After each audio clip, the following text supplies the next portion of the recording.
even called the International Phonetic Alphabet. Italian, we have bel canto, which means beautiful singing. Bel canto. And What do you mean you're not mic'd? we're not mic'd. There's no mic? There's no microphones at all. Right, you're used So to like big. shouting in the amphitheater, right? Were you walking in space? I was.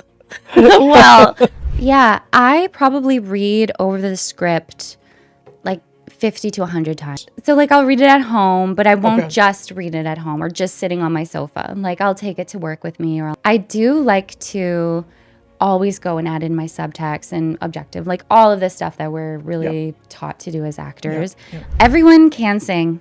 And I know that We can do it, guys. Yes, and you have to understand that singing is a whole body experience. Okay. We have to also understand too, like everyone is going to sound different. Anything in life takes work. Yes, You it know, does. so- I have to bust this myth because I hear it all the time. Let's do it. Okay, Let's bust breathe from your diaphragm. I hear this every single time. Why I think it's important as actors to go through your everyday life and really pay attention to the changes in your breathing, in your posture, and in your voice. What's up, guys? Welcome back with another episode of Breakthrough. Again, if you're here for the first time, don't forget to subscribe on our YouTube channel. Check us out on podcast, Apple Podcast, Spotify, Breakthrough by Ali. But without further ado, guys, I have a very special guest today. The very talented, the prolific, the absolutely amazing Laura Widget, everybody. Hello, thank you so much for having me. Anytime. No, thank you. Thank you so much for joining us and for coming on the pod. Laura is actually someone who has like a voice studio. So I trained at NVS Studio, which is she's the founder of. And so if you guys are looking for some voice lessons, get your voice on up to speed, or like for some yoga stuff, make sure to check out NVS Studio as well. Okay, but let's get started. So first of all, how are you doing? How are you feeling? I'm doing great. I have my cup of tea. Yeah. It's a beautiful sunny day. And yeah, here we are. I'm wonderful. It is, because we have not been blessed over the last few days. No. We've been getting some snow here and there, but today is actually kind of, although the sun is setting a little bit, but Yeah, that's very nice. we'll take it. We'll take Yeah. it. Nice. Is that your first podcast? Have you been on one before? No, I think this is my first time actually. So Love it. I know. I feel very, very lucky. Yeah. Very happy. It's fun. Yeah. I mean, it's just like for some information, because like sometimes we have people asking like, why is this called Breakthrough? Yeah. But the reason why this is called Breakthrough is just because we often don't celebrate the small wins, where we associate a breakthrough to something very big that happens in your career, whether that's, booking a big job, or, if you're trying to, get like a high paying job, like once you reach like a certain milestone. For a lot of people, like, oh, like 100K, like it could be like a milestone. So that's definitely like a breakthrough in itself. But I think a breakthrough should not be something as big, but it should be literally anything. It could be something as small as just waking up in the morning and just like realizing that you can do anything you want. Just having that that moment where you self-realize that, you could do this, you could do anything you want. That's a breakthrough by itself. Absolutely. So that's kind of like what triggered the podcast in the first place. I love that. We also like want to inspire people who are listening, who are watching, who have dreams, who have aspirations, but maybe they're a little like, reluctant, they're scared, they're not sure like how to go about this. And I firmly believe by watching someone who's been there and who's making their dreams come true, that might inspire you to take action. Yeah, absolutely. So it's why this is what basically started the podcast. Why don't you just take us through your I guess like your acting debut / voice. Sure. I know you have like a degree in voice as well. So just take us through like how you started and what led to you doing acting today. Absolutely. And yeah, happily. Well, I actually started performing when I was very young. I was 3. Nice. And I did my first musical in my community of Sault Ste. Marie, and it was Carousel. Okay. Yeah, so I started there and I did a lot of community theater, and then I started training at the Conservatory of Music. I was so lucky. I had an amazing voice coach in Sault Ste. Marie. Her name is Agnes McCarthy. wonderful. Shout out to Agnes. Shout out to Aggie. And she really encouraged me to look into classical music and try classical music.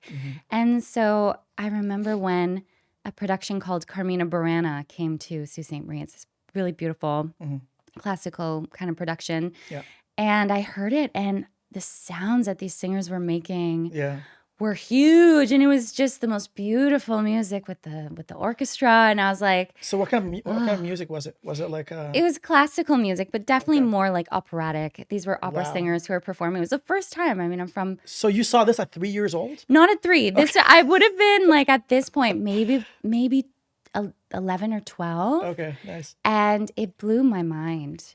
It is mind-boggling. Yeah. And that's where I was like, maybe opera is a possibility. And I come from such a small town in Northern Ontario. Yeah. And yeah, I went through conservatory training, and I auditioned for the University of Toronto, and I got into their undergraduate program in vocal performance. Did that, went to Italy and lived and performed there and trained. Nice. And then So why Italy? Why did you go to Italy? What was did they have like a certain program or? Yeah, there was a fabulous program at the time, and I just really felt, opera in Italy, speaking Italian, learning Italian. That's so cool. It's so part of the culture there. So that's really why. And it was a wonderful experience. And I got to do it for twice, 2 summers. Wow. Yeah. I mean, like singing in general is hard enough, but in another language, like that's even like, I can't even imagine this. Yeah. I mean, good for you, honestly. It definitely took a lot of training and a lot of practice and lots of failure. You know what? Like sometimes I hear like, it's very funny, but like sometimes I hear like people singing in a language that is like not, native to them. Like it's something they actually picked up. And when they sing, maybe it's just me, but I cannot sense an accent. Sometimes I literally cannot. I mean, maybe it's there, maybe it's very subtle, but like I guess with the melody, with the tempo, with the beat and all that, maybe like it kind of blends in.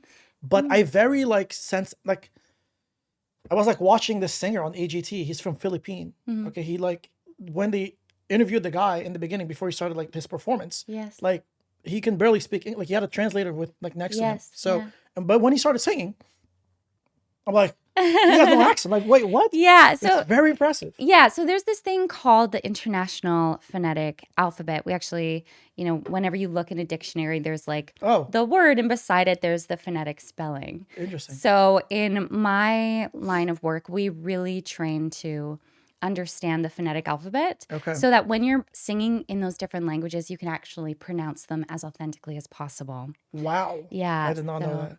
Yeah. That's really good to know. I had no idea. Yeah. I thought it was just like extensive. I mean, it is extensive training, right? Yeah. But I thought that's something that, they have to rehearse on the side, just like sounding Italian or sounding German as much as possible. Yes. And then singing it. Yes. But the music too, like for German, German, though we think it is very like choppy and everything, it is actually quite melodic.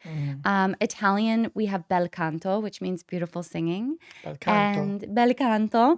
And it's very melodic as well. In Italian, there's like 5 pure vowels. We sing on the 5 pure vowels. And so it's a bit easier to translate that. Yeah. So it sounds more. It sounds like Spanish, where they have like the A, E, I, O, U. Yes. Right? Yes. Is it similar in Very Italian? similar. Very Okay. similar. Yeah. Nice. Love that. Yeah. So that got you like going with singing. Yeah. Big So time. you knew like you wanted to be a singer at this point. Oh yeah. I knew when I was 3. When you were 3, just like. Yep. You can ask my mom. My mom, she loves to tell the story of when I was little, and I would say, when I grow up, I'm going to be a singer. Yeah. I'm going to be just like the Little Mermaid because I have red hair and she sings.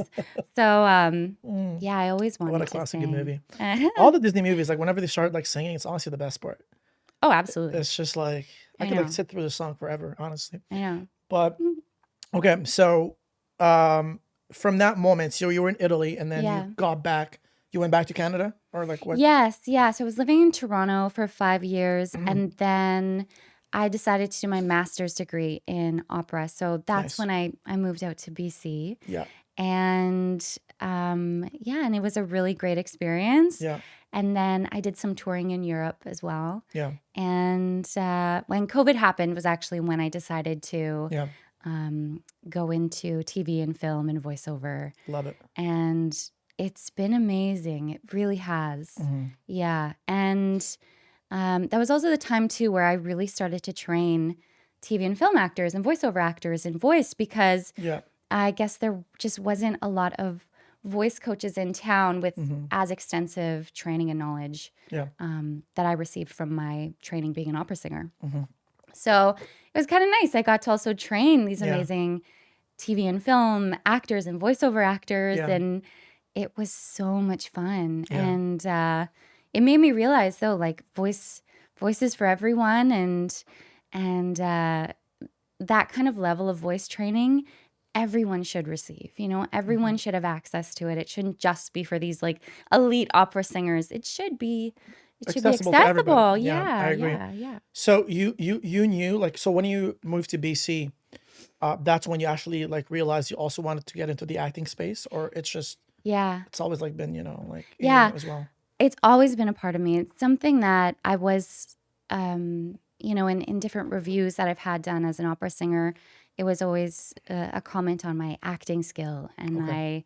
I've always really enjoyed acting, and I always wanted to. I just never knew how to get into it. Yeah, I mean that's fair. I mean, Yeah.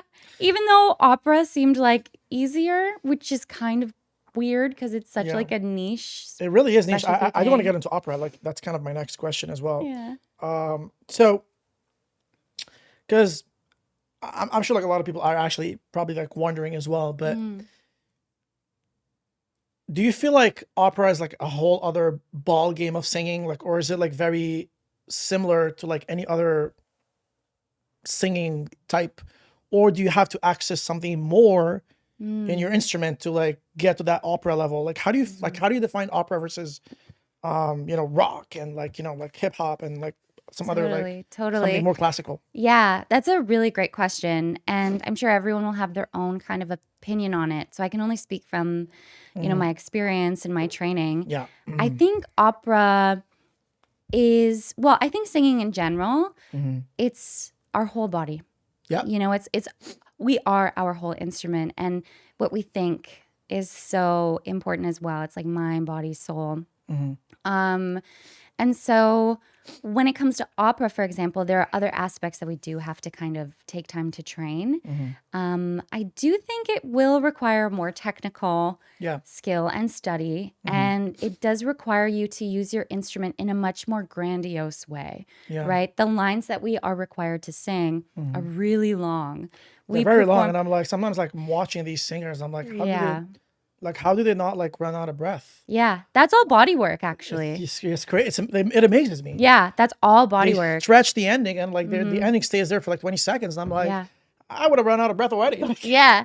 Well, that's the thing. And like you've studied at NVS, and like body work is such a big part of voice training, like Yeah. keeping your body open and alignment. So there is that element.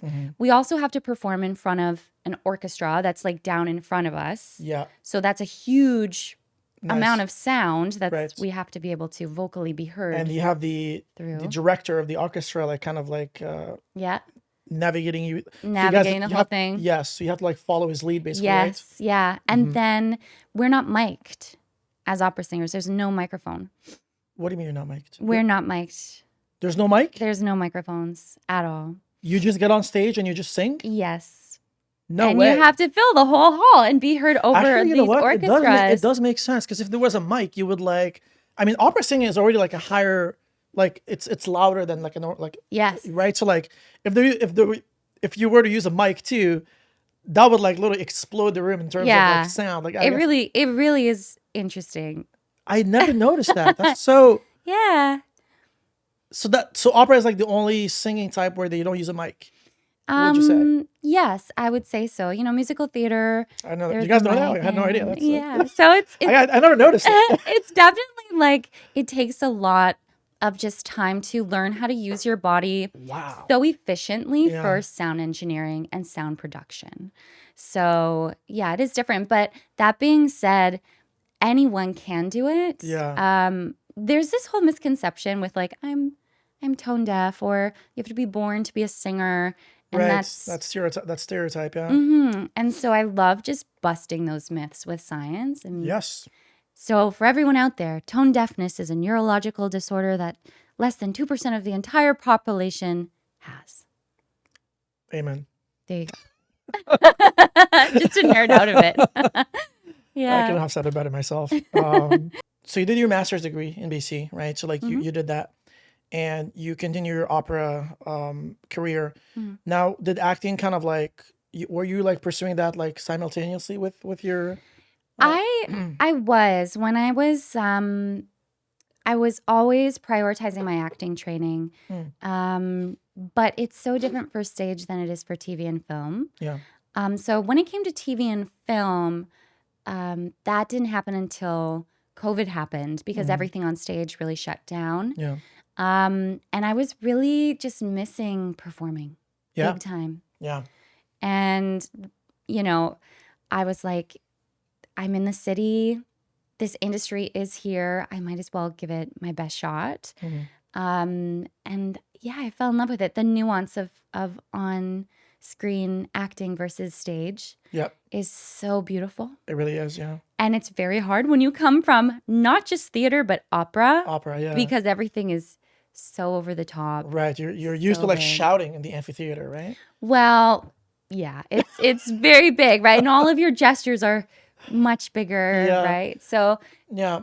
True. Yeah. True. Because you're like this, I guess, and like Yeah. expressing with your hands, Yeah. which is kind of what you have to do for theater as well, because you have to Yeah. go slightly bigger, not slightly, sometimes even more big. But yes. this is something like where, because I didn't come from theater background, like I had to kind of just, I started acting, did like film school, and like next thing I know was on stage, and the first thing you get told when you get on stage is you have to speak louder than your normal voice. Yes. Like it may seem weird at first, where you like, you feel like you're shouting at the person, where you kind of are, but like the thing is, like, you also need to reach the audience. That's So the you big have thing. to amp up your volume a little bit, so like it doesn't sound like you're whispering for someone who's watching. Yes. So Yeah. And what we kind of want is what's called projection. Or frontal resonance, right? Because we don't want to feel like we're shouting at our audience. But that projection of can we deliver vocally and sustainably night after night after night after night our voice to the back of the hall, right? So projection is a skill in itself. It really is. Where you're not hurting yourself. Oh my goodness. Yes. I honestly couldn't agree more. Like when I first like got on stage for the first time, my acting coach kept telling me, that was my note in the beginning, Ali, you need to speak louder. I'm like, I mean, like, I feel like I'm loud enough. I'm like, should I speak louder than that? Like, I mean, I don't want to like sound rude and like feel like I'm actually like shouting at the other person. And he's like, you are. Yes. Well, it's so interesting. That's so interesting that you say that, because I think a lot of people, especially when they take voice, they feel that way. Like, they're gonna think I'm rude, and yes, and, right? it's this mental game that we have to kind of tackle as well. Yeah. But I guess like it's like when like kind of like it's the more you do this, the more you get used to it. Yeah, absolutely. And the more natural it sounds. Yes. Right. Which is nice. So like how long ago after that did you get your first agent? Did you like kind of like, were you like dabbling with acting very casually in the beginning? Like how professional did you take this? Yeah, no, I took it pretty seriously. Yeah. I think that is also just my mentality. I'm like, if I'm going to do something, I will do it 110%. Yes, I agree. Yeah, so I started training, and I trained with a number of different coaches in town. I did private lessons, and then I did group classes and scene studies. Nice. And actually, I got pretty lucky. My first short film I auditioned for, I booked the lead. Nice. So, Is this Spacewalk? No, Okay. it was called Walk a Mile. Okay. Yeah, and it was really wonderful. It was such a safe place to explore this art form. Mm-hmm. And yeah, I just loved it. And that's why I just kept continuing Yeah. going down that road. And I booked my agent like over the phone. Really, Oh, I know it was like, I got really lucky. It was so you guys very, hopped on a call and it was just it? yeah. Well, a friend of mine at the time booked the opposite role Oh, across from me. Yeah.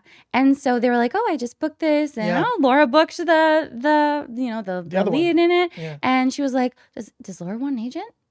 And I was like, "Oh, So your okay." friend had that agent? Yes. Okay. Yeah. And Yeah. your agent like asked Yeah. your friend if Laura was repped. Yeah.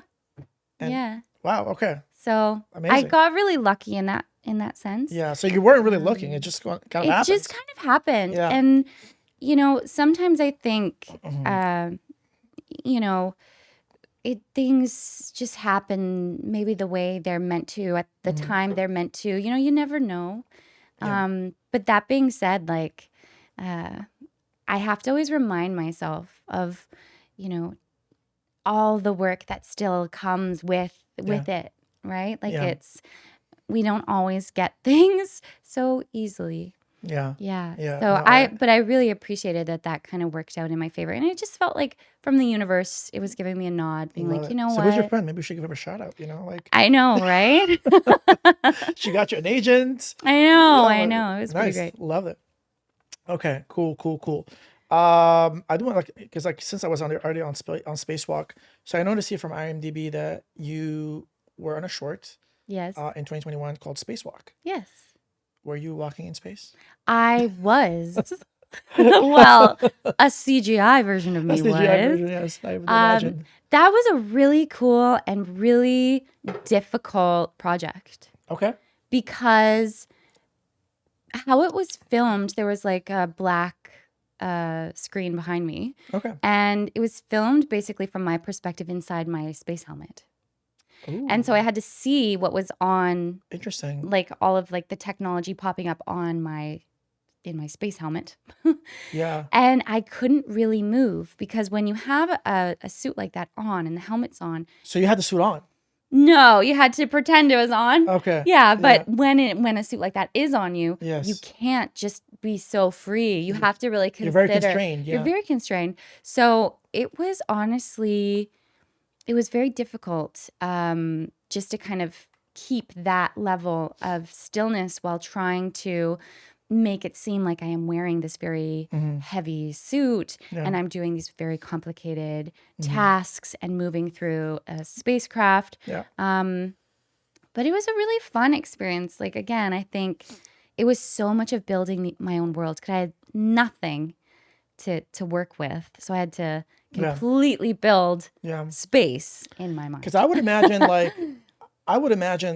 I'm only saying this because I saw this on TikTok, Yeah. where sometimes, you have like creator, like, yes, like sometimes like they take a photo and what they do, like they use a television with a space, like with a space background running on the TV. Oh, yeah. And then they would like wear like like a helmet or something. Yeah. And then because of the background, the space background on the TV and because of the camera angle, it makes it seem like you're actually in space, Yes. So I wasn't sure if like you had like a No. like a space background and then Yeah. right? Like I would Yeah. imagine like something like along that they would No. do. No. No, it was all our own world building, and it was all Interesting. our own. Couldn't get more Yeah. raw than that. Like that's like, No, really, like it was a challenge. It was really Yeah. hard, but Yeah. I'm grateful for that experience because it gave me a lot more confidence. Yeah. Even though in the moment, I won't lie, I was like, I am failing at this. Like, are they Yeah. gonna fire me? Like, this is It's so not- it's not- hard. yes. Yeah. Yeah, but Because it's funny because like you would think on set, like I would understand in a audition setting, yeah, you obviously don't have the logistics to make this, you're not gonna go to space, obviously. But yeah, I would imagine on set, they're gonna probably make it as easy as possible for you Yes. to recreate this image of you being in space. I would imagine they would help you as much as possible by having a space screen in the back and like, There's giving you the something. actual astronaut like suit. Like, I would think so, Yeah. right? But I guess not sometimes. Yeah, yeah. Well, even I think too, I Yeah. was watching like a Lord of the Rings behind the scenes, Right. or maybe it was The Hobbit behind the scenes, and it was like all green screen, Yep. Yeah. A and they lot of just CGI. have to build the world entirely themselves. So it Yeah. really helps you build that Yeah. muscle.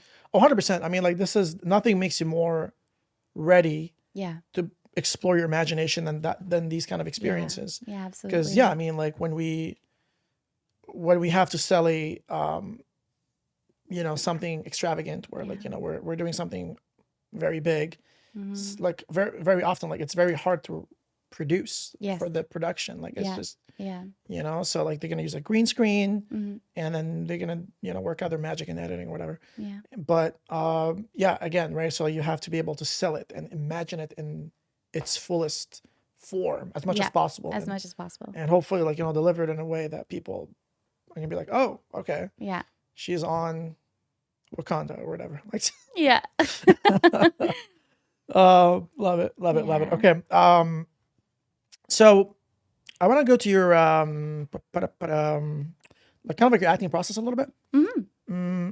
So how do you prepare, I guess, for an audition, whether that's like a voiceover, a or like an acting audition? Do you just like really dive right in, start like getting the lines down, or what do you do? Yeah. I probably read over the script like 50 to 100 times. Okay. I just read it over and over and over and over and over again. And that's Nice. always how I start. Yep. And I always try to read it in different environments Okay. and in different kind of, So what do you mean in different environments? so like I'll read it at home, but I won't Okay. just read it at home or just sitting on my sofa. Like I'll take it to work with me, or I'll take Okay. it to Nice. the park or the beach or something, or I'll walk with my dog. Yep. And I do that first, and I really like to feel very comfortable with the script. Fair. I love that. Yeah. And then that's when I start to break things down. And I always like to write. So when you say that you read it, do you also memorize it, or you just like No. get acquainted with the script a little bit? Yeah, I just read it. And by Okay. doing that, Okay. it helps me memorize. Yeah, I mean, like there's Yeah. also this thing. There's actually a study, believe it or not. If you read a script over like 100 times or like something like that, naturally your body will just remember the words. Yeah. It's just like it's our body, like our system is that smart Yes. that it recognizes the pattern, and it knows like, okay, like this you're trying to memorize. It's just so. Yeah. And I find too, really knowing what other people are doing in the scene Yeah. helps me. And so I really try to just read it over a bunch, and I try to take my own emotion out instead of that panic that's like, I gotta learn this, gotta learn this. I really just try to look at it as something, without any pressure associated with it. And I read it over and over again. And then that's when I'll start to break it down with my lines. I do like to always go and add in my subtext and objective, like all of this stuff that we're really taught to do as actors. But I think something that I find for myself, besides all that work, is physicalization. Physicalization and mental rehearsal. Okay. So I really like to even close my eyes and I imagine myself in the scene, going through the scenario, seeing the scene partner there, whoever they may be, doesn't matter. And that really makes me feel a lot less nervous when I go and do the audition. Yeah. And there's been, when I finished my master's degree, I got really interested in performance psychology. Okay. Just because, especially as an opera singer, you're performing at such high levels all the time. You're under such strange circumstances. You're traveling, you're touring, you're away from home. Yeah. You get really bad food poisoning. And then that's probably not fun. Yeah. yeah, and then you have to perform, and not just perform like Yeah. okay, you have to perform at your best. Yeah. I mean, some people like probably like paid to come and see you, right? So Yeah, like, something like that. you have So to give them their money worth. you gotta You gotta show own them, up. like, yeah. So I got really interested in performance psychology. Yeah. And how athletes use it so much. But as So performers, we are athletes. So what is like performance psychology? Like just so we can have a Yeah. So performance psychology is basically it's what we're thinking and how we can kind of reprogram our thoughts to get a better and more consistent performance. Interesting. So we avoid burnout. We can memorize faster. Oh. So performance psychology there's been some really interesting studies with it. You know, they had these piano players Yeah. where they would physically play the piano. Then they had another group that just imagined themselves playing the piano. And then they had a group doing both. And it was always the group that did both that was So able you to would learn play the piano faster and you would better. imagine yourself playing the piano? Yeah, so you would practice both. You do the mental rehearsal. And then Sorry, you I'm do very the confused. Like, practical. how can you do this? How can you like play it and imagine yourself playing it? So you don't do it at the same time. Okay. Yeah. Yeah. Okay, that makes sense. Okay. So you have to keep that separate. Right. But what we also discovered was with the brain, when you pull up a memory, and when you're using your imagination, it all lights up the same. So our brain cannot differentiate between what is imagination and what is memory. So when you use mental rehearsal and you picture yourself in the room, Yeah. you picture yourself saying, "Hi, my name is Laura Widget. I'm 5'9" and I'm located in Vancouver, British Columbia." You do all that kind of stuff. Or you're talking to the casting director, you're delivering your lines. You make it so detailed so that when you actually are in that situation, your brain goes, "Oh, wait a second, I've been here before. I remember this." And it helps our nervous system. So it calms our nervous system down. Interesting. Yeah, it's pretty cool. It really is. Like, honestly, I had no idea this was a thing. Yeah. Nice. Wow, I forgot what the question was because I was so in. Yeah, it was like how to prepare for Yes, a to role. prepare. Yes, I was so Yeah. in this performance psychology thing. Nice. So you really get into that. So first of all, you start reading it, Yeah. and then you close your eyes, you imagine it, and you also like do your kind of like your script work a little bit as well. Oh, before that. absolutely. Lots of script work too. And then again, physicalization. Maybe it's because I come from Yeah, theater. opera and stuff. Yeah, makes sense. Yeah. And what helped me with that, because you have to memorize, like operas are really long. Yeah. They're long. There's a lot of words. Yeah. And you have to be able to pick things up really, really quickly, because sometimes you'll do a show, let's say here in Vancouver, and then you're on a plane, you have different director in Yeah. wherever else you go, you have to be able, you don't have a lot of time, Right. right? So, just to go back to opera a little bit. So, like when you Yeah. sing in opera, do you like? Again, I'm not a singer, so I may be Yeah. asking the wrong questions here, but I'm just trying to understand. Do you like? Do you have someone listening to your voice, giving you directions, like on the fly, or kind of like, or you're just doing your thing and you're adjusting yourself, or like, what do you like? Like, how does that work? Yeah, so you have your private voice teacher who will give that to you in your lesson. Okay. And then there's usually like the conductor or music director, and you'll do all that in rehearsal. So they'll Okay. be like, "Hey, Laura, you know, when you were singing this aria here, like, can you make sure that you really, I don't know, add a portamento or clarify this line?" Okay. Sometimes we also will have rehearsals with just the conductor. So we have voice and the conductor will give us those notes. But that's always in rehearsal. It's like So the guy is called the conductor in the in the with voice. the baton, yeah. The guy with the baton. Right? Yeah. I thought it was the director, but Yeah. The Conductor. director is the stage director. okay. And the conductor is the guy with the with the baton. Yeah, conducting the orchestra and the singers on stage. Oh wow. Okay. Yeah. Okay. So what I would do to memorize is I would push all my furniture out of my living room Yes. and I would Make stage it. Make space for Laura. Yeah, We're coming. but I would do the staging, and just that Yeah. act of physicalization I found helped me get the words in my body. And for me, that's really important. Love it. That's so good.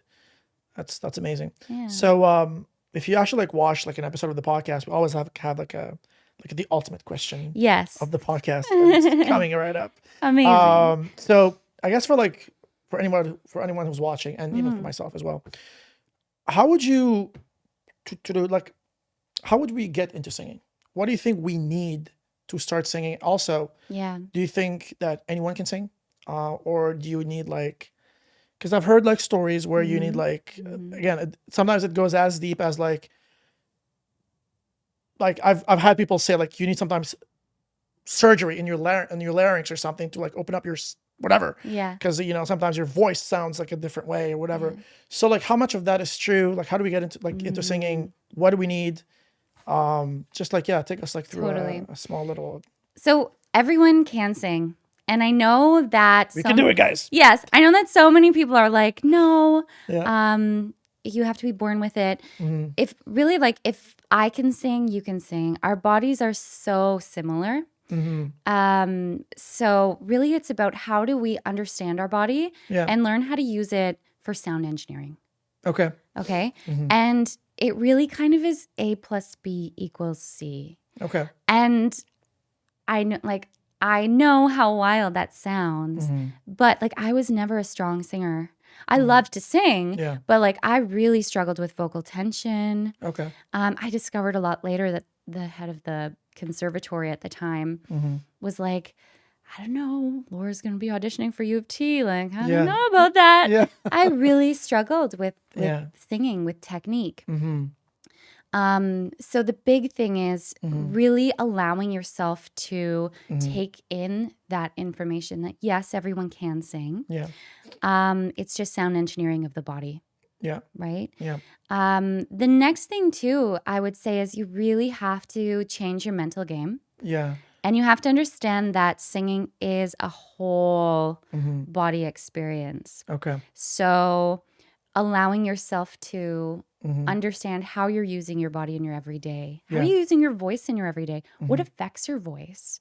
Right? When you're writing a check Yeah. and maybe you don't have a lot of money in your bank account, Yeah. do you hold your breath?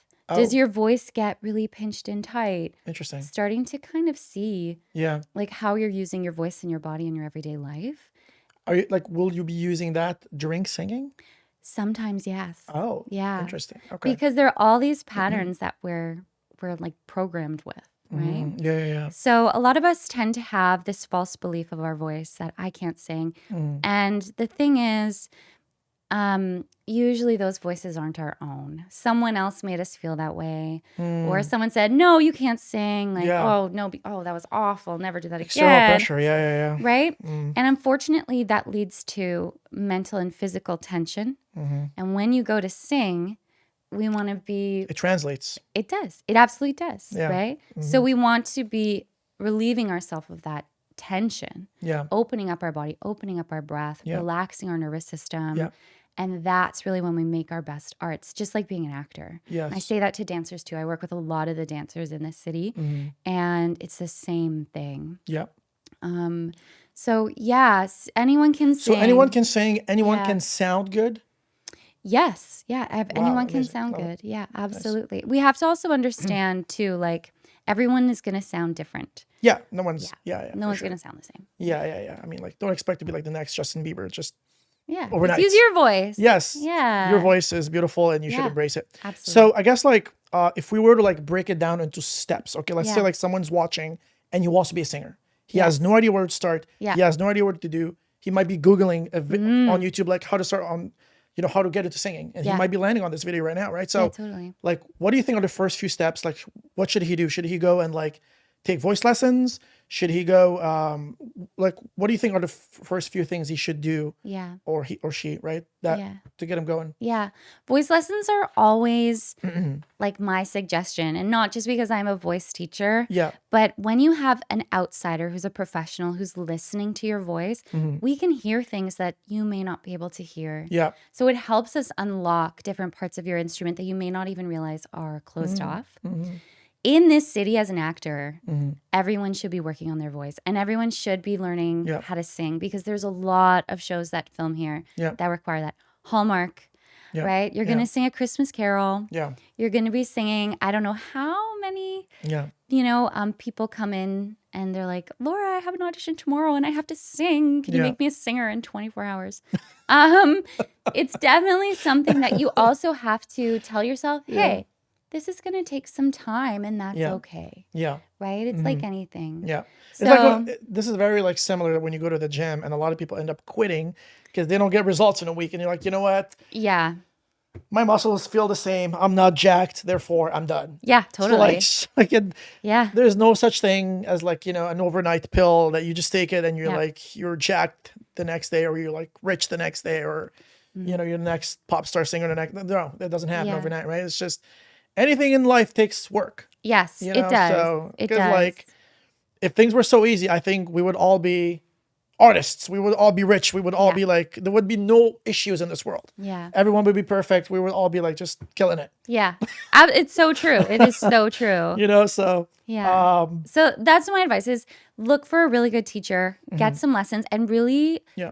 understand that, hey, this is going to take some time and that's okay. Yeah. Also, when you're learning, you're going to make weird sounds. Yeah. You're going to. Yeah. Just like when you're acting, you're going to do things that make you uncomfortable.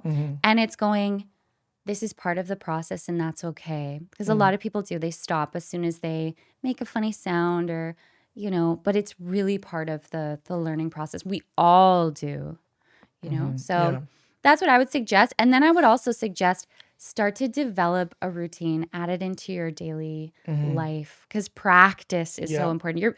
Even if you get a voice coach, you might see them once a week.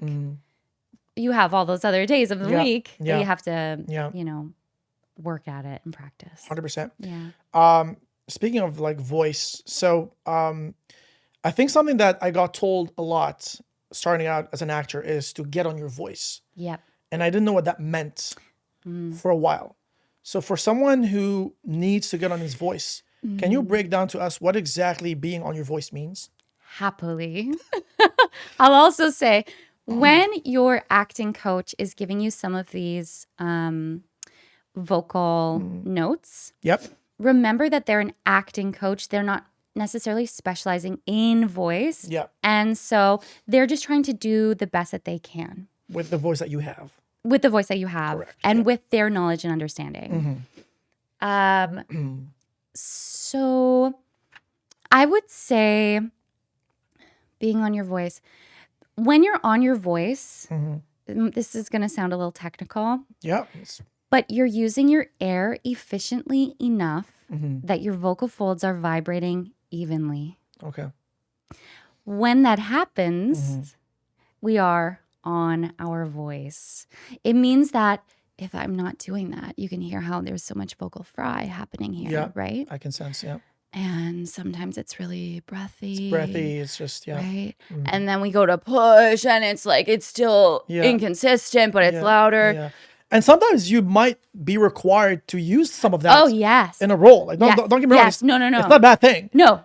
But generally speaking, you know, like you want your voice to be sitting at a, you know, but like feel free to use some of that. Like if you're, you know, like if it calls for it. It's flavor. Yeah. Right? Yeah. It's like you want the foundation of your voice to be healthy and flexible. And then you want to know, okay, if I have this character and I could see them having vocal fry, I'm going to choose to put it on. And I know how to do that. And I say this to my students and like all of the artists I work with all the time. I'm so lucky because I get to work with such amazing actors in this city who are really accomplished. And I have to say, like, that is so interesting how they approach their role and just knowing that the voice really adds to your characterization. It does. It adds so much, honestly. It's so much. Yeah. So having this very flexible instrument and that is kind of your baseline. And then you can add these different things. And I always say it's like, I don't want you to have to need me. I've worked with colleagues who've really needed their voice coach when they're performing. But when you're on set and when you're doing your job, when you're really in it, the last thing you want to be thinking about is your voice or being, oh my gosh, I need my voice coach. I don't want you to need me. I want you to feel like you're so confident. I know how it feels like, Yeah, I want you to feel like you're so confident with how to use your voice, how to add things. It should be second nature. It should be second nature. Yeah. And it should be something that it just shows up for you because you've done all of that work. Yeah. You know? So you can just really be tapped into the motion, tapped into the character, and then the voice work just is there. It shows up for you. It does. Yeah. And like, you know, I'm a firm believer that, you know, if you put in the work, right, like it'll be there. Yeah. Like, I mean, if you've trained for a competition, you know, like for like, you know, for an athletic competition, whatever that may be. Yeah. And if you know that you practiced your ass off during training and you go to the competition, it is the day for you to compete. At this point, you got to just trust yourself. Yes. You know what I mean? Like if you're doing like 100 meters, a marathon, or whatever it may be, you got to just trust that it will be there. Yes. You know, like I remember like when I used to play soccer when I was younger, Yeah. and you know, like, we would like practice a lot, like 3 or 4 times a week during high school. And you know, I was on the high school team, and every time we would have a match, I would get so nervous. But I'm like, no, you know, we practiced. You know, I was a keeper, so I was a goalkeeper. I've been getting, you know, people were like throwing the ball at me, and like, you know, like, I practiced. I knew like if I just like get in the zone and I just like do what I've been doing in the training, Yeah. that's all I really need to do, right? Like, and Yes. then you just trust it, and whatever happens, happens. You know, like Yeah. it's just sometimes things work out in your favor or they don't, Yeah. and that's okay too, Yeah. right? It's So very rare that we have like a perfect performance, yeah, you know, because it is like things just happen. The nice thing about TV and film is you can do another take. Where yes, theater, you you get the can't. luxury, yeah. But that is the In thing. theater, Like, yeah, you're just locked with whatever you're Yep. presented. Exactly. That's it. I love that. Okay, so I want to. Do you need to like have a similar way of like training your voice when you go for when you sing versus when you do a voiceover? Is it the same sort of like world where you're speaking from the same place, or when you're singing it's like something else, and when you're doing voice acting, it's like something completely different? Yeah. Well, it's all your instrument and it's all your voice. They're just different, again, colors and textures of your voice. Yeah. And so when you, like, for example, when I work with voice actors Yep. or just actors who are like, you know, singing's not for me. I'm not here for a singing lesson. I'm just here for, you know, I have a class called the actor's instrument. I'm just here for the actor's instrument. We do singing exercises because it's like, you know, well, in soccer, did you guys have to do burpees or something? Oh yeah. Yeah. And You're not suicides, going to go on the soccer field and do burpees, Yeah. right? No. But it helps. Yeah, it does. It still helps you play soccer because it's working different muscles and balance and all of these things. So even when you're training your speaking voice, you will be doing some more sung exercises because the singing allows you to really master your air and your body. Right. Do you feel like that's very normal? Do you feel like people undergo the same voice training whether you're going for a singing career versus a voice acting career? You have to like have very similar voice training? I wouldn't say it would be the exact same. So obviously with singing, there's also music theory, musicality that we have to take into consideration. But I would say they're probably very similar. Yes. Yeah. Because you want your voice to be so flexible. You want to have vocal range, whether you're, you know, like if you're doing a character with a really high voice, character with a really low voice, you need to have that kind of flexibility. And the only way to do that is to really work through the entirety of your vocal range. Yeah. I want to get like a little bit more technical with voice. Sometimes when I'm doing a scene, I would like I had like an acting coach tell me, I want you to say this line on an exhale. Yeah. So I want you to exhale and say this line. And it gets very like, sometimes it throws me off because I'm like, okay, so I have to say this when I'm exhaling, which is very tricky because like which is how we actually speak. Yes. I feel like because like there's like, you're not inhaling and saying something, you know, you're taking a breath, you're taking a break, you're taking a breath, and then you're saying the line. But instinctively, you're not thinking about it. Yeah. It's just happening. Yeah. Right. But when someone says it, Yes. you're like, hey, I want you to say this as you're exhaling. I'm like, so I was like, it's a weird thing, right? It You know feels what I mean? like very like, it feels very weird because like when someone Yeah. says it to you, like you have to do it. And like, because you're thinking about it, sounds weird, but like you actually believe it or not, you're doing it. you're doing it We're naturally. doing it right now. Yeah, exactly. Right? So- yeah. Is it like how we actually use our voice when we sing and when we do this voice acting? Is it always like about the exhale and like when do we inhale? When do we Yeah. exhale?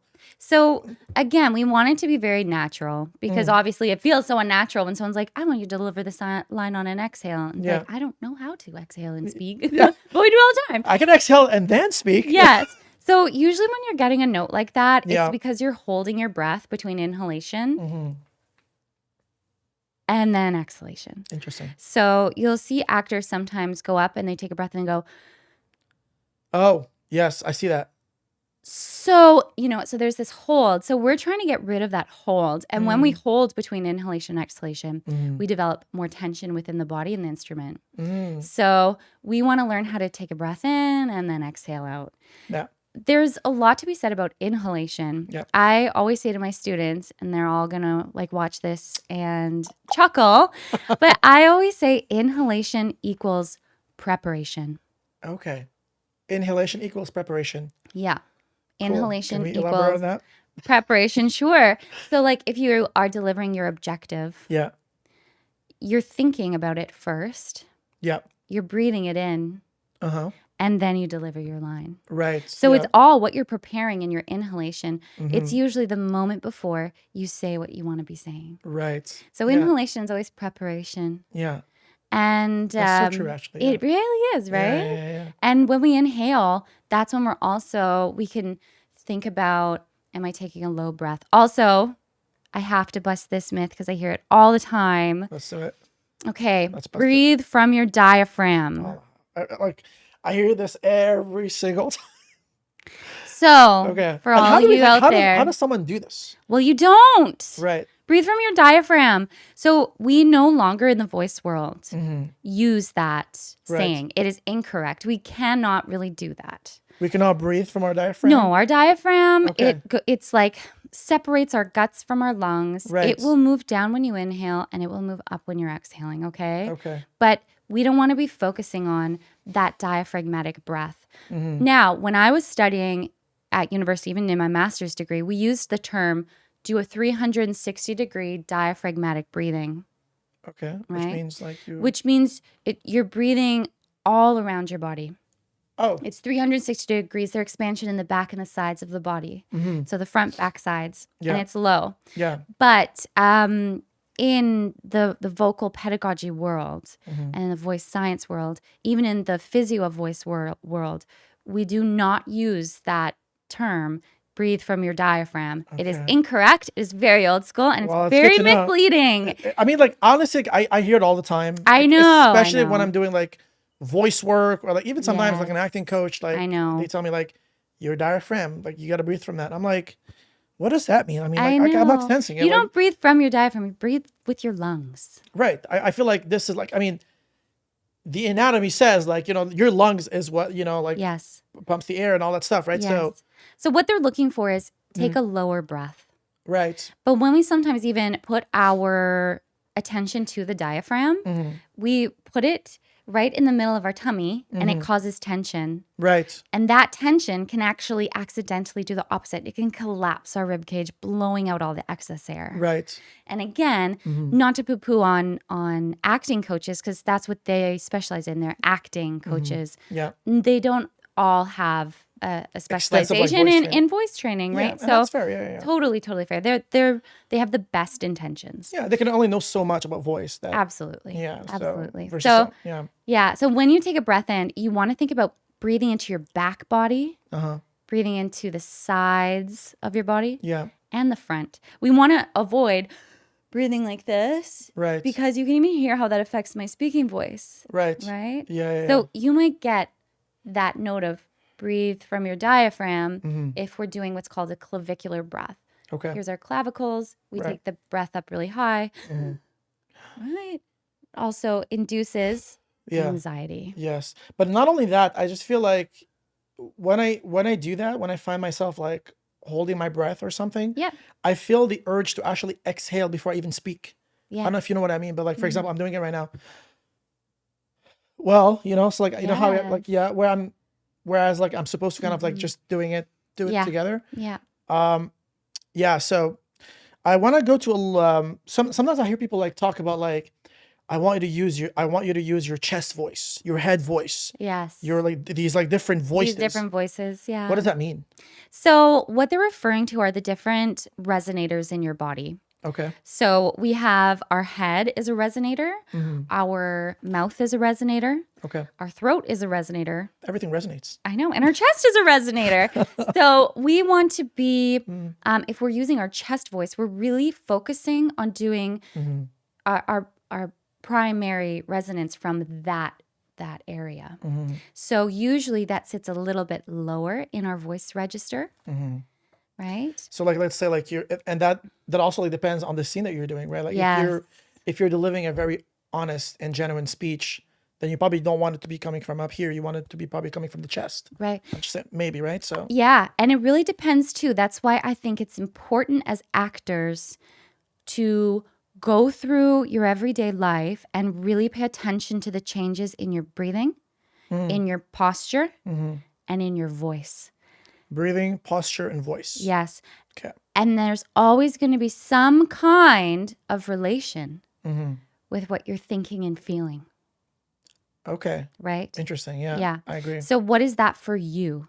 You know, like for example, when I get angry, I'm not someone who yells. I get quiet. Oh. Yes. Or if I'm sad, I go up and pitch, right? Okay. Or you know how sometimes Like people pitch? feel, yeah, like, Oh, nice. Okay. you know, kind of like up Gotcha. in pitch. Okay. in pitch, vocal Okay. pitch. Or I some thought people, you said like I'm gonna go up and pitch like pitch a ball or something. yeah, when I'm sad, that's my Some other people do career. that, you know, like stress reliever or That's something. fair. That's so fair. And then some people feel like a lump in their throat, right? And Yeah. it's because we're holding back what we actually want to be saying Yeah. or expressing. So that's why we always want to look at the relation between the psychology, the emotion, right? And then how is that affecting our physiology? And it will always be expressed Yeah. through the voice as a byproduct of those things. Yeah. So it's very interesting. So I always say to my students too, and this is something that one of my teachers said to me, know thyself. What's that? Know thyself. Know thyself. Yeah, really. You have to know thyself. You have to know when you're sad, what is your body doing? What are you Yes. experiencing? Yeah. You know, this is actually not the first time I hear this, which is very interesting because especially when it comes to like for emotional work, Yeah. for you to be able to replicate what you would be like, you know, when you get emotional, you have to tap into that. But also like a lot of it has to do with breathing, Yes. right? Because the way when we get emotional, like your breathing changes. Yes, it does. You don't breathe the same way that we're breathing for now, like right now, for example, Yeah. right? And sometimes what I do when I think about it, I don't always think about it, but when I do think about it, I would literally like if I'm having a moment where I'm getting very emotional about something, or I'm going through something, and I'm like, I know I'm getting emotional.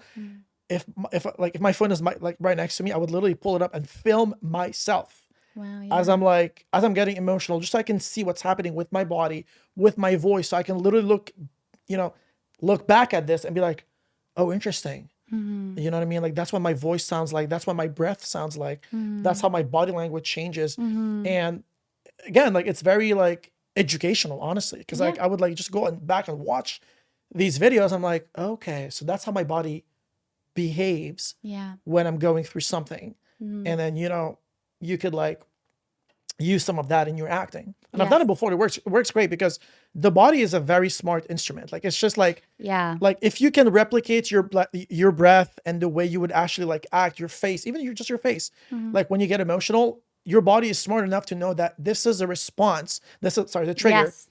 This is the trigger for your body to get emotional, and Yes. it will like it'll just get there. Yeah. I've tried it. It actually works. Yes. It's just it's crazy. But And yeah. sometimes that's also a more trauma informed approach because Yeah. sometimes we don't always want to necessarily dig into our, you know, worst memories that we've ever had in order to like relive that. Yeah. Where you're right. That's very interesting. If you give your body a cue, it can actually It knows. It knows, and we're not going in and kind of like reliving Tapping into something bad. Yeah. Yeah, tapping into something that maybe yeah. you know we don't have the time to really like It's like process. it's like whatever works for you. And again, like I'm Yeah, not saying like it's breathing always works for me. Sometimes I do use these like substitutions Yeah. where I feel like it does help. Yeah. But at the end of the day, like it's about finding something that works for you Yes. and use it.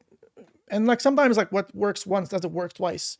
Oh, so Especially true. especially for me, like I would like get on my breath, but then again, like it wouldn't work because I'm getting in my hand. I'm like, okay, like let me sprinkle a bit of like a bad memory in there and see if Yeah, that does it. Yeah. Yeah. So it's just Yeah. it's funny how it works. So I want to get into like this very technical question where I've heard people say, voice coaches say like, again, I'm not even sure if I should like take them up on that word, but sometimes I've heard like surgical operations are needed. Like if you can't get on your voice, or like, are we gonna like debunk that as well, or like what's? Yeah, I'm not sure. That is definitely something I've never heard. Okay, really interesting. Really, I mean, if you have, let's say, severe vocal nodules, Okay, right. then you can have surgery to have them removed. And what does that look like? It's just like these are things on your larynx? Yeah, so Okay. they're on your vocal folds and they look like little bumps. Okay, And then they kind of rub against each other. interesting. And so they develop this really like callousing. And that's where the bumps kind of. Okay, and that doesn't they help grow. you in any shape. No, because the vocal folds, we want them to be moist and we want them to be flexible. Okay, So when you have callousing, that skin's not going to be as flexible. right. So your voice won't be able to have as much of a range. And how do we know if we have them? Um, Does it show from the voice? It can, yes. Yeah. Okay. So we can hear inconsistency in like vocal tone.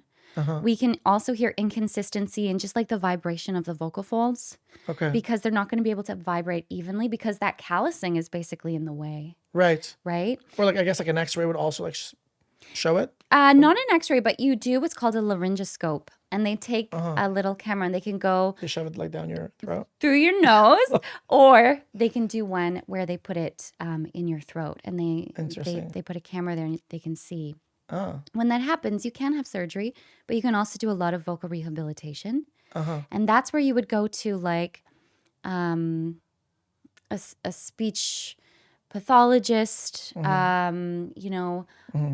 someone more in the medical field who would Yeah. help you do that. Though I always encourage and give a lot of vocal recovery work to my students. And even some students who I have worked with who've had vocal nodes, Yeah. we've been able to do a lot of really good work. Yes, I guess you to can try manage to it. mitigate the damage. And Yeah, stuff, right? and you can.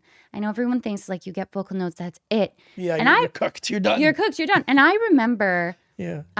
really feeling that way. And when I was studying in Toronto, my whole class, Yeah. we went, and we all got scoped, and everyone got scoped. Everyone got scoped, No exception. Wow. Okay. and we all did it as a class.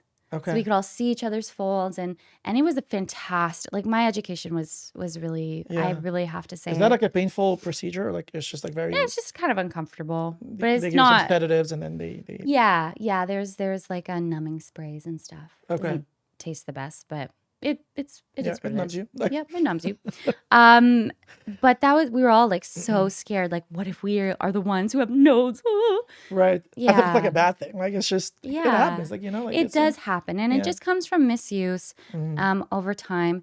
And you can help fix it on your own without surgery, right? Just, without surgery. Wow. You can have surgery if it gets quite serious, but usually they put you on a special kind of rehabilitation plan first. Right. Surgery is the last the resort. last resort. Yeah. Yeah. And then you have to kind of really work with a good voice coach to learn how to breathe properly, how to use your air properly, how to bring your vocal folds together properly, and how to support the voice properly. So you kind of have to retrain everything. That's where NVS come in, guys. Yeah, that's right. Check them out. Yeah. Okay, so I'm hearing like I want to like know here because obviously like we've had this fantastic talk about like voice and singing and voiceover and acting, and I can't help but to wonder like what is the end goal here? What is the dream? Where we you want to like paint us a picture of what's the ideal scenario for Laura? For Laura, like Laura the artist. Yes. Yep. Yeah, Laura the artist. I mean, I want to be doing everything with my voice. I think the really beautiful thing about going into TV and film and voiceover was I fell in love with so many other parts of being a vocalist. Yep. Like I love opera. I love it. It is my heart and soul. I absolutely love it. But I would love to be singing Disney or on like Barbie's Dream House Adventure, My Yeah. Little Pony or something like that. I Yeah. think that would make younger Laura very happy. And it's such a fun, different way to use my voice. So I just want to be creating in any way I can. Yeah. And then I think too, I want to really keep sharing all this information about voice work because there's a lot of misconceptions. And sadly, it We stops. debunked some of them here, guys. So. Yeah. And On the that's all pod. thanks to you for like being able to And- have something like this, to do that. You know, Yeah, no, that's I mean, huge. Yeah, I mean, like again, like I just want to give a voice to the world. Sometimes we just, Yeah. I feel like in Vancouver, like we're a very small community, so We are. when you heard like stigmas and other things around, you're just, you just can't help but to, wonder like whether like what you hear is true, and like it's always good to have like someone else's perspective. And I'm not saying like, hey, you guys should all stop, listen to Laura and like throw away everything you've heard before. But I'm just saying like, hey, this is one perspective, and you're more than welcome to just take it. Yeah. Absolutely. Um, Yeah. So I think it is so important to like keep busting those myths. And I just want to be a big advocate for, I think, like trauma-informed training in the arts. So yeah, I think just nice. a bit of everything. So like from a singing perspective, I feel like, like being on some sort of like Disney movie or something. Oh, that would be amazing. That'd be like the dream. Yeah. Now, acting wise, do you feel like you want to be on some sort of show, like movie? If that doesn't happen, for example, you don't get on a Disney thing, which I hope it doesn't happen. I hope like you get like the biggest Disney role, and like, like the next The Mermaid 2 or something. I don't know. But like from an acting standpoint, like where do you think you would see yourself on a show, on a movie, and where like? Honestly, I've always wanted to do historical dramas. Okay. I have a huge passion for history. And that's something that I've always dreamed of, where, I don't know, just, or something that's a beautiful piece of historical literature that gets set to film. Yep. That would be amazing. Yeah. That would be a dream come true for me. Yeah. I've always like been a fan of those as well. Yeah. I think they're very fun. They're very fun, and there's so much that goes into it. Well, there's so much that goes into any film, but right down to the costuming and the history of the costuming and the history of the hair and the makeup and all of it. I mean, I'm such a big history nerd, so that would be amazing. Yeah. Yeah. Like bring you back to the medieval times and Yes. tell a story from King Charles, or I don't know, whatever they're called. I don't know about King Charles. Yeah. I love that. Okay, Yeah. nice. So before we wrap this up, is there anything that you're working on this year that you want to share? Or I guess like since it's still kind of ish the new year, Yeah. are there any resolution that you're looking forward to accomplishing that we should know about, or anything in the works, or anything that you want to? Yeah. Well, right now I've been redoing everything. So I'm like, I want to redo my voiceover demo. Nice. So I really want to prioritize redoing my demos at the beginning of this year. Love it. Yes. And then I have some other like singing auditions that will be coming up. And so just kind of allowing myself to keep putting myself out there. Do singing auditions like happen the same way like a normal acting audition, that you have like a singing agent and then? You can have a singing agent. Okay. Yeah, you absolutely can. I'm lucky. My agent, she does deal with my theater, voiceover, commercials, The whole thing. Yeah, TV and film. So I'm really lucky in that regard. So yeah, I think I just want to keep putting myself in uncomfortable situations where I need the dust to kind of be unsettled a little bit and just keep challenging myself and take bigger leaps. Love it. Yeah, that's a really big one for me, is put myself out there in a much bigger way. Nice. Yeah. Nice. That's so good.